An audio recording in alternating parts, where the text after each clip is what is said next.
Hey viewers, welcome to my channel. তোমরা সবাই কেমন আছো? আশা করি তোমরা সবাই ভালো আছি।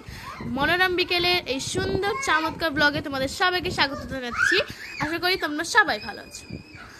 আজকে আমরা গেছি স্পেশাল একটি ট্রিটে, ইলেকশন ডিউটি ট্রিটে। আর আজকের স্পন্সর হলো আমার ফুপ্পি। তো আজকে আমরা গিয়েছিলাম হলো ক্যাফে হাংরি বাড়িতে। ক্যাফে হাংরি বাড়িতে পরিবেশটা যে এত সুন্দর গাইজ, বলার বাহিরে, তোমরা না গেলে বুঝতেই পারবে না। তো এখানে আমরা এই যে সব কিছু ডিলার করতেছিলাম, তো তারই মধ্যে দেখা হয়ে গেলো আমাদের শাওন ভাই এবং দিশাপুর সাথে। তারাও এসেছিল ইলেকশন ডিউটি ট্রিটে। তারপরে আমি এই যে এখানে বসে বসে মেনু কার্ড সিলেক্ট করতেছিলাম। তারপরে পিসি বসেছিল, হ্যালো। তারপরে এই যে গাইজ, আমরা এখানে দেখুন আপনাদের মেনু কার্ডটা দেখা দিচ্ছি, যাতে আপনারা যদি চাইলে আসতে চান এখান থেকে আপনারা দেখে আসতে পারেন। গাইজ এখানে খাবারটা যেমন ভালো, পরিবেশটা তেমনই ভালো।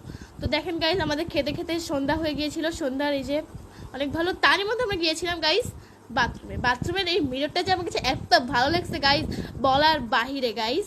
তো এখানে আমরা একটু ছবি তুলেছিলাম, আমাদের পার্সোনাল ফেসবুক আইডিতে আছে সেগুলো। দেন চলে এসেছি গাইজ আমাদের খাবার। আমরা দুটো কম্বো নিয়েছিলাম, ওখান থেকে আমরা একটা পিজা নিয়েছি, আর একটা পিজা আমরা ফ্যামিলিদের জন্য পার্সেল নিয়েছি। তারপরে আমি এখানে গাইজ চিকেন ফ্রাই খাচ্ছি। তারপরে দিশাপুকে আমরা আমাদের সাথে ডেকে নিয়েছি। তারপরে এই যে বর্নিল পিৎজা খাচ্ছে। তারপরে বাকিটা আমরা যে পিৎজাটা ছিল সেটা আমরা আমাদের ফ্যামিলির জন্য পার্সেল নিয়ে নিয়েছি। That's it guys, thank you for watching.